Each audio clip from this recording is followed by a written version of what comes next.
Okay, hi everyone. My name is Sherry. Today, my informative speech is going to be about why public speaking anxiety happens, meaning communication abrasion explained. When most people think about public speaking, the first thing that comes to mind isn't excitement, it's nerves. Unlike myself, sometimes I have my anxiety kick in when I'm talking to a lot of people or if I'm around a lot of people. But that feeling of your heart racing, your palms sweating, or mind suddenly going blank is incredibly common. And it's not because something's wrong with you at all. It's because your mind and body interpret public speaking as a high stakes situation, even when you're perfectly safe. Very explainable. Communication scholars call this communication aprasion, which is simply fear or anxiety associated with real or anticipated communication with others. According to research published in communication education, this anxiety can show up in speaking situations, but it becomes especially strong when we expect to be evaluated by other people. That's why a classroom, a meeting, or even a small group can suddenly feel intimidating. I always used to feel intimidating. There are two main types of communication abrasion. Trait abrasion is a general tendency to feel anxious in communication settings, while state abrasion is triggered by a specific moment, like giving a speech.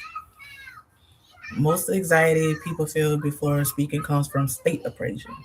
In other words, it's not a permanent part of your personality, it's a temporary reaction to situations you're in. And a big part of that reaction comes from the body itself.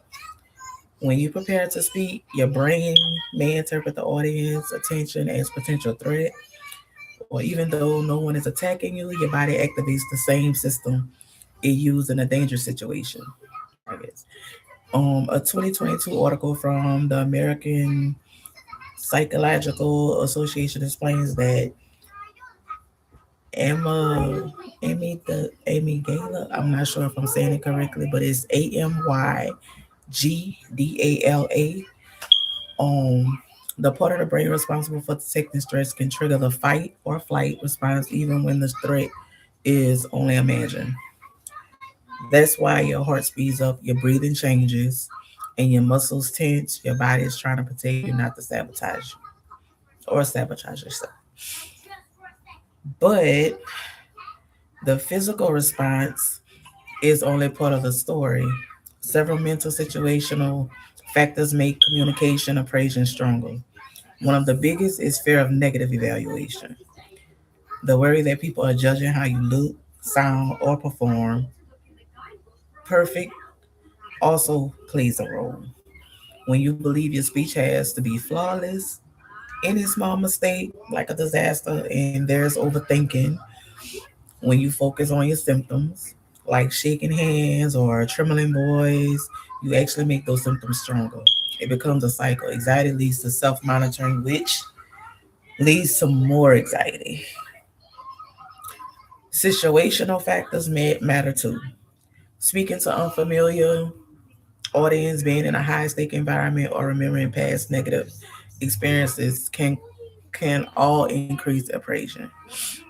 This is why extreme speaking using a structured outline instead of memorizing it word for word helps reduce anxiety. Communication researchers note that if you give enough structure to stay organized without pressure of performing perfectly, understanding these causes doesn't make the anxiety disappear instantly, but it does make it easier to manage. Public speaking anxiety isn't a sign of weakness, it's a lack of ability. And it's predictable response rooted in psychology, and the situations we find ourselves in. When you recognize what's happening in your mind and body, you can approach the public speaking with more confidence and less fear. Public speaking anxiety happens for real.